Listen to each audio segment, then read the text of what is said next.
In 2021, Dylan Cease upped his Fastball Stuff Plus by 32 points, going from a 150 to a 182. His fastball velocity dropped nearly an entire mile per hour. How did he gain that Stuff Plus then? He turned over his fastball better and upped the vertical break by 3 inches. If you're having this issue, this might be the place to start looking at how to throw a four-seam fastball. What's up guys, my name is Chris Langin. I'm a pitching coordinator here at Driveline Baseball. In this video, we're going to discuss four-seam fastballs and how to throw the pitch, specifically looking at some of the grips and cues we utilize here at Driveline Baseball. Before getting into how to throw a four-seam, if you'd like further context, you can check out our introductory video that discusses the basics of spin and movement, along with a video that just included four-seam fastball profiles and their different movement variations across the league. Let's first talk about some grip intricacies that are especially prominent in the four-seam fastball. We've detailed this in previous videos when looking just at the breaking ball, if you'd like to see those grip modifications as well. First off, we'll start with thumb position. We track this at Driveline by charting whether or not the thumb is tucked or flat, and have 3 separate coordinates based off where the thumb is positioned on the baseball. With the four-seam fastball, it's actually quite trivial. Pitchers generally have their thumb underneath the ball, so a 0, but will either have it tucked or flat. And for thumb positioning, that's generally the only difference we see across our athletes in gym. Next up, we've got ball shifts. This can be done either laterally, such as offsetting the grip, or turning the fingers inward or outward. For four-seamers, this is pretty rare, though for pitchers who are looking to lean into some relative cut, meaning sort of a more cutter type of a fastball profile, they may offset the grip towards the horseshoe. Next, let's get to the base grip. The four-seamer has a pretty vanilla log of grips relative to our other pitch types. Generally, the only modifications we see with the pitch is a difference in whether the thumb is tucked or flat, along with the placement of the index and middle fingers on the ball, that being either they are widened or they are pushed together. We'll start with the standard four-seam grip, known as four-seam 1. This grip has the highest usage among any of our grips in gym, making up 70% of all classified four-seam fastballs. This is definitely the generic grip for the four-seamer. We currently don't separate the grip based upon whether the horseshoe is on the pinky or thumb side and simply bucket these together, though more strenuous analysis on if this affects the pitch profile will be had in the future. Four-seam 2 is essentially the same grip as four-seam 1, with the only difference being the fingers are now pressed together. This is leveraged when an athlete may have well-timed pronation, but sees the ball come off the middle finger of the ball early, losing valuable spin-induced movement in the process.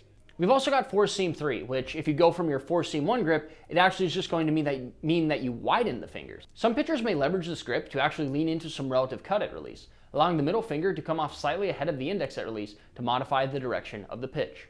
Oftentimes an athlete will have a comfortable grip, but will need some cueing to modify the pitch profile to their liking. We've seen examples in our previous videos of how vital these cues can be relative to the grip for breaking pitches. Here's a list of cues that may be helpful in either your pursuit of teaching or throwing a four-seam fastball yourself. Unlike the previous pitch types, there's really not that much complexity in teaching a four-seamer.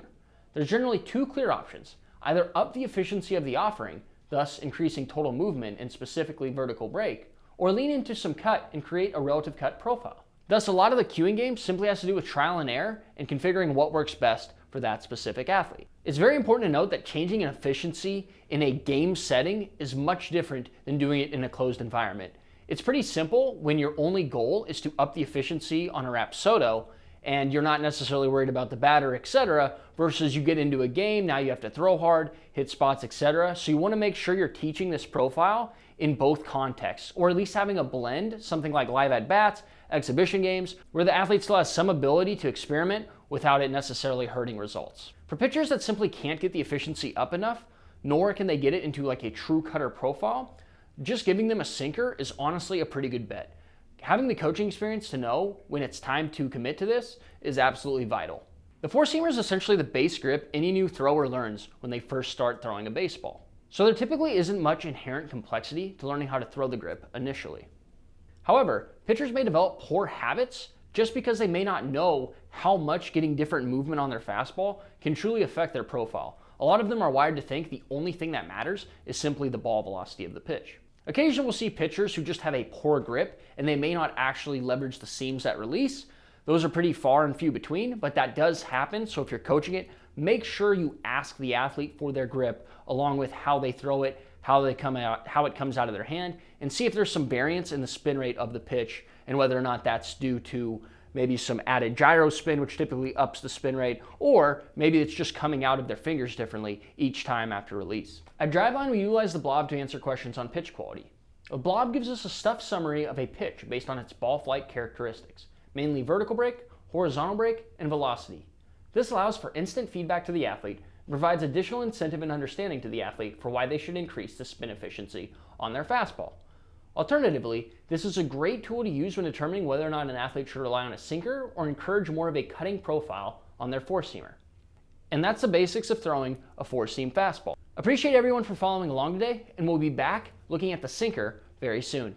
If you have any questions or comments, please leave them below. As this video is targeted towards a generic audience, we'd love to answer some more specific questions you have on throwing a four-seam fastball. As well, it's a pretty straightforward topic. There can be some pretty complex questions that come up. Leave those puppies below, and if you like the video, be sure to like it.